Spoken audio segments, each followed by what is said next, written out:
Nagaan keenya bakka isin jirtanitti sinaa qaqqabu kabajamtoota daawwattoota keenya wiirtuu miidiyaa irraa oduusaa kanaaf jennee qabannee dhiyaanne irraa oduu waliin ani Margee Tasfaati. Namoota maallaqa biyya alaarraa ergamuun qabeenyaa horataniif nagee hin dhiyeessine qabeenyi isaanii akka qabamu labsiin ba'ee jira. Gabaasa dabalataaf Qalamii Siyaaq.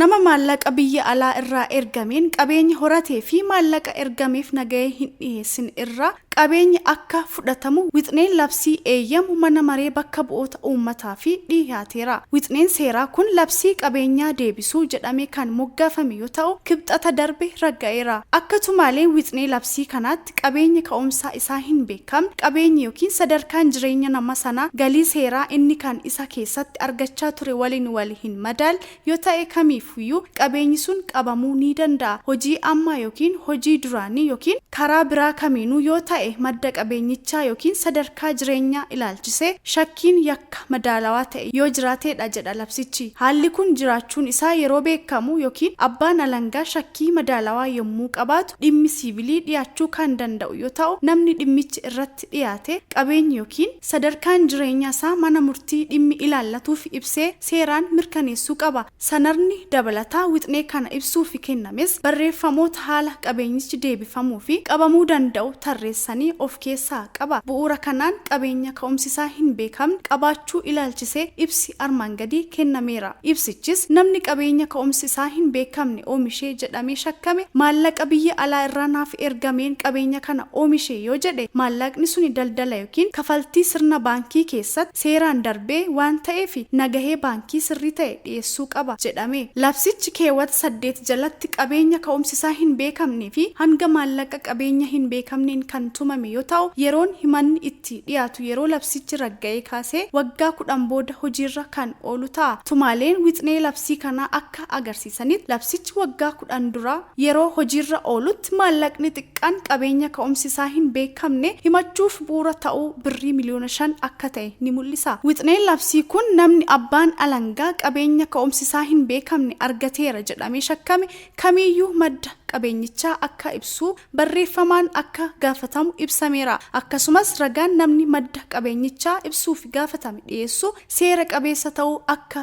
qabus tuumameera. Wixneen kun yeroo haalli dirqisiisaan uumame iyyata abbaa alangaaf dhiyaateen yeroo ji'a tokkoon ragaa dhiyeessuun dheerachuu akka danda'u kan agarsiisu yoo ta'u yeroon murtaa'e garuu ji'a 6 hin caalu. Qabeenya ka'umsisaa hin beekamne qabaachuu malees tumaaleen qabeenyaa yakka irratti hin hundoofne qabaachuu fi wixnee labsii kanaa keessatti hammatamaniiru. Akka hiika labsichi kennetti yakka malee dhuunfachuu jechuun namni sun murtii mana murtiitiin yakka kamiinuu yakkamaa ta'e kan hin argamne yoo ta'e illee bu'uura tumaalee labsichaatiin raawwatame saamuu jechuudha. Bu'uura kanaan abbaan alangaa nama gocha yakkaa irraa fayyadamaa ta'e jedhamee shakkame kamiyyuu irratti dhimma yakkaa irratti yakkaan kan hin murtoofne ta'us iyyata qabeenya akka qabamu mana murtiitti dhiyeessuu akka danda'u wixneen tumaa kun ni agarsiisa. Kana malees qabeenyi sun gocha yakkaa murtiin itti kenname waliin kallattiinis ta'e al kallattiin kan wal qabatu yoo ta'ee fi qabeenyi yookiin abbummaa qaama sadaffaa jala kan jiru yoo ta'e yakka kamiinuu bu'uura godhachuun himannaan qabeenyi qabaachuu akka hin danda'amne labsichi ni mul'isa. Labsichi tibbanaa manni maree bakka bu'oota uummataa marii jalqaba wixnee kana irratti taasiseen miseensonni mana marichaa 2 qofattu yaada isaanii kan ibsan yoo ta'u yaada keessaa tokko labsichi dafee ragga'ee hojiirra akka oolu gaafateera. Haa ta'u malee wixneen seeraa kun gamaggama bal'aa akka ta'uuf yeroo sagalee kenname miseensonni mana maree 2 sagalee mormii kan kennan yoo ta'u labsichi bal'inaan akka ilaalamu koree dhaabbataa seeraa fi haqaatti ergameera jechuun gaazexaan riippoorteraa gabaaseera.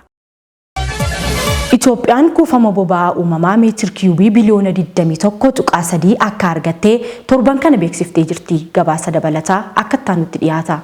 Itoophiyaan Heeraald dilbata darbee ministeera albuudaa fi ministeera dhimma alaarraa obbo Miliyoon Maatiyos wabeeffachuun akka jedhetti qorannoon qonnaa boolla boba'aa 19 naannoo Ogaadenitti qotuuf taasifameen boba'aa uumamaa meetir kiiyubii biliyoona 21 fi miliyoona 336 argamu eere. Gabaasa kanaan boba'aa uumamaa haaraa argame kana jalqaba bara dhufuutti gara oomishaatti fiduuf hojjechaa jira jechuun ministeerichi himaniiru.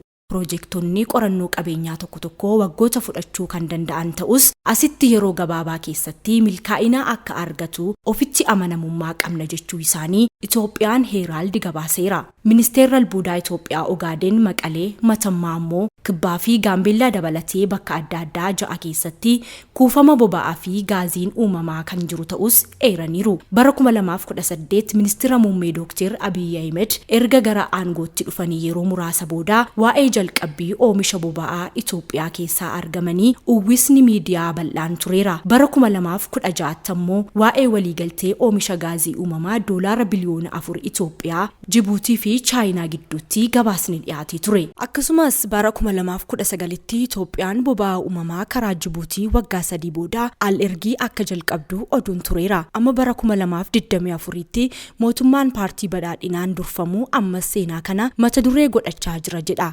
gaazexaan Heeraald. Argamuu boba'aa irratti odeeffannoon tibbana kana waa'ee oomisha boba'aa uumamaa kibba ba'aa biyyattii kunis waan dhugaa ta'u moo lammiitti abdii horuuf dubbatamaa nama jechisiisa. Itoophiyaan faayidaa waloo biyyoota waliin qabduuf ga'ee garee BRICS keessatti qabdu haaromsite. Kunis dhiibbaan biyyoota dinagdeen guddatanii akka hin uumamneef ta'uun eerameera. Gabaasa dabalataaf Magarsaa Baqqalee. Walga'iin ministeerota dhimma alaa BRICS dhiyeenya kana taa'amee jira. Ministeerri dhimma alaa Itoophiyaa Taayyee Asqasillaasee Itoophiyaan ga'ee bilookii BRICS keessatti qabdu aantummaa misooma biyyoolessaa ishee waliin wal simsiisuun guddisuuf kutannoo akka qabdu agarsiisanii jiru. Itoophiyaan yeroo hundaa faayidaa fi dantaa biyyoota guddachaa jiranii eegsisuuf kutannoo akka qabdu ibsi isaanii ni mul'isa. Addunyaan keenya namoota biliyoona 8 kan sabootaa fi dinagdee abbaa biyyummaa qaban 200 ol keessa jiraatudha. Namoonni addunyaa pilaaneetii kanaa akka guddatanii fi daldalaa fi tajaajila of gidduutti wal jijjiiruu qabu. Jijjiirraan akkasii daangaa biyyoota abbaa biyyummaa qaban kanneen har'a addunyaa kana irratti jiran ibsan qofaa irratti hin daangeffamuu jedhan. Wal jijjiirraan haala gaariin akka geggeeffamuuf seeraan kan qajeelfaman ta'uu qabu. Ta'us biyyoonni hundi isaanii sadarkaa guddina siyaasaa, dinagdee fi hawaasummaa wal qixa hin qaban jedhan. Kunis qaawwa biyyoonni dinagdee gurguddaa humna dinagdee isaaniitti fayyadamuun dhimma warra dadhaboo irratti murteessuu akka danda'an godhu uumee jira. Kanaaf kun ta'uun ammoo biyyoota guddinarra jiraniif miidhaadha jedhan. Kanarraa ka'uun biyyoonnii fi uummanni addunyaa hundi walqixa jedhanii guutummaatti himachuuf sirni faayidaa namoota harka qalleeyyii keessummeessuu danda'u jiraachuu akka qabu eeranii jiru.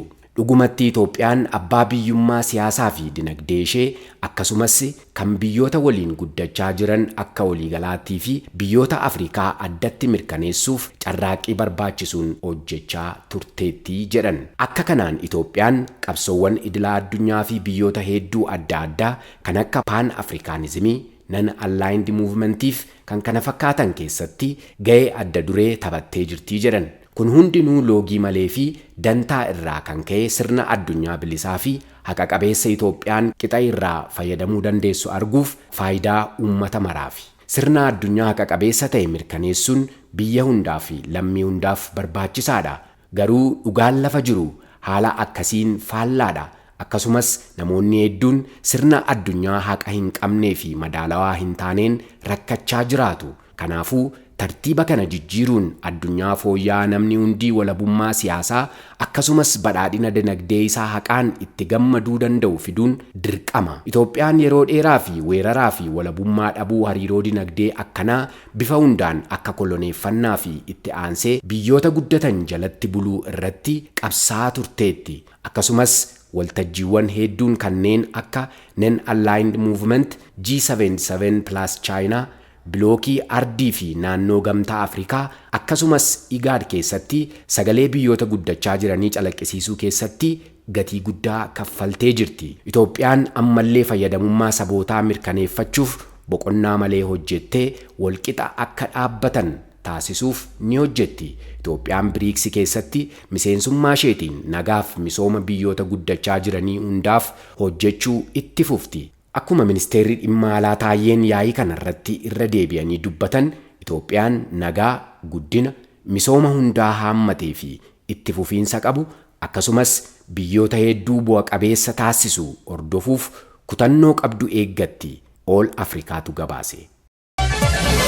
Wiixineen labsii walitti makamuu baankota biyyoota keessaa fi baankonni biyyoota alaa gara Itoophiyaatti galuu isaanii murteessuuf dandeessisuu raggahee gabaasa dabalataaf Yoonaas Mangashaa. Baankiin biyyoolessaa Itoophiyaa jimaata darbe jechuun waxabajjii 7 bara 2016 wixinee labsii baankiiwwanii mana maree ministeerotaaf dhiyeesse tumaalee haaraa of keessaa qabu raggaaseera jedhe gaazexaan Riippoortar. Fooyya'insi labsii kana keessatti keewwattoonni haaraan hedduun kan hammataman ta'us tumaalee walitti makamuun baankotaa fi baankota biyya alaa gabaa Itoophiyaa keessaa akka seenanii fayyaman kanneen ijoo ta'anii eeramanii jiru. Tumaalee ijoo wixinee yaadame kana keessatti hammataman keessaa tokko akkaataa baankonni walitti hidhamuu danda'an kan ibsudha. Baankiin tokko hayyama barreeffama baankii biyyoolessaan alatti fedhii isaatii walitti makamuu akka hin dandeenye ibsuudhaan kan jalqabu ibsichi sababa barbaachisummaa seera walitti makamuus bal'inaan ibsa. Baankiin biyyaalessaa baankii rakkoo keessa jiru baraaruuf walitti makamuu seeraan hayyamuu akka danda'u yookaan baankii caalaatti hojiirra ooluu danda'uu fi cimaa ta'e uumuu akka danda'u akkasumas tasgabbii isaa mirkaneessuudhaaf haala addaatiin baankii biyya alaa yookaan baankii biyya keessaa birootiin akka bitamu raggaasuu akka danda'u ibseera labsiin sirna faayinaansii kun.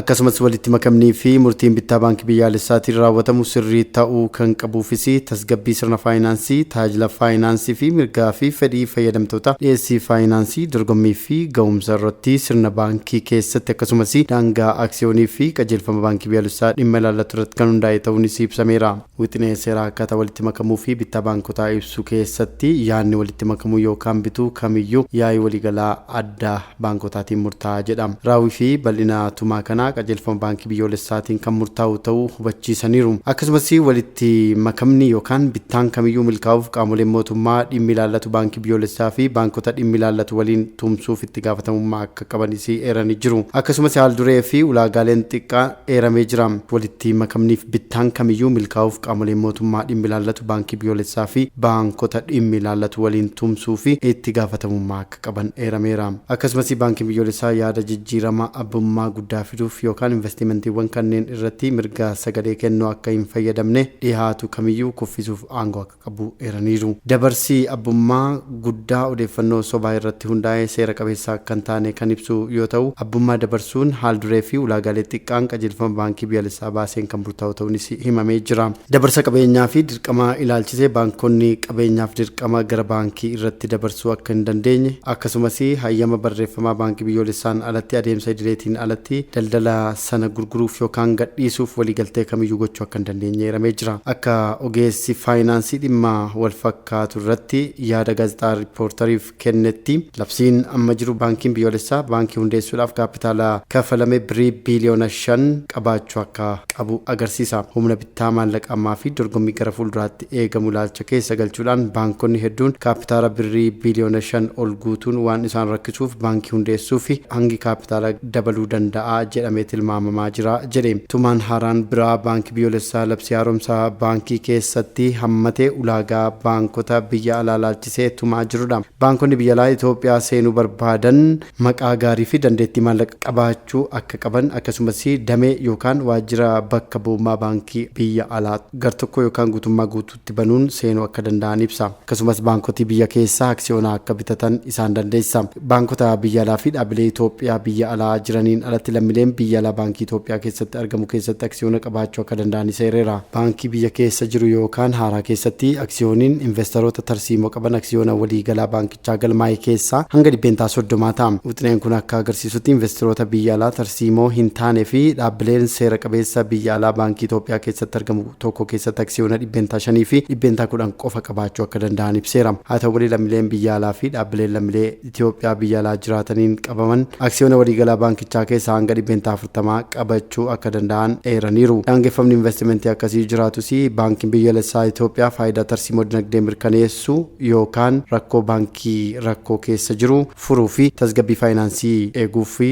hojimaata adda addaa hordofuu ni danda'a. Wixineen labsii kun ulaagaalee dursaa irraa kan hafe dandeettii fi cimina baankota biyya alaa seenanii akkasumas maqaa gaarii fi dandeettii faayinaansii isaanii mul'achuu akka danda'u akkasumas baankota biyya keessaa gar tokkoon yookiin guutummaa guutuutti bitachuu akka danda'an carraan jiraachuu akka danda'u ibseera. Wixineen labsii kun lammiileen biyya alaa fi jaarmileen Itoophiyaa biyya alaa keessatti hundeeffaman akkasumas baankonni guutummaan guututti lammiilee biyya alaatiin qabaman maallaqa biyya alaatiin Itoophiyaa keessatti investi gochuu akka danda'an ni mul'isa. Tumaan akkuma eegametti ta'ee dhaabbileen gartokkoon lammiileen biyya alaa ta'anii fi lammiileen Itoophiyaa biyya alaa jiraataniin qabaman akka waliigalaatti investimentii kallattii biyya alaa fayyadamuudhaan hanga aksiyoonaa maallaqa biyya alaatiin investi gochuu ni danda'u. Haa ta'u malee dhuma bara bajetaatti tokkoon lammiilee biyya alaa fi dhaabbileen Itoophiyaa biyya alaa bu'aa isaanii birrii Itoophiyaatti deebisanii investi gochuu akka danda'an tumaan wixinee labsii kana keessatti hammatamee jira. Wixineen kun yaadni bu'aa lammiilee biyya alaa karaa investimentii baankii fi mindaan hojjettoota biyya alaa fi galiin gurgurtaa aksiyoonaa yookaan kaffaltiin baankii irraa argamu qajeelfama baankii biyyoolessaa fi seerota dhimmi ilaallatu birootiin kan murtaa'u ta'uu agarsiisa. Dhaabbileen Itoophiyaa biyya alaa guutummaatti yookaan gartokkoon lammiilee biyya alaatiin qabamanis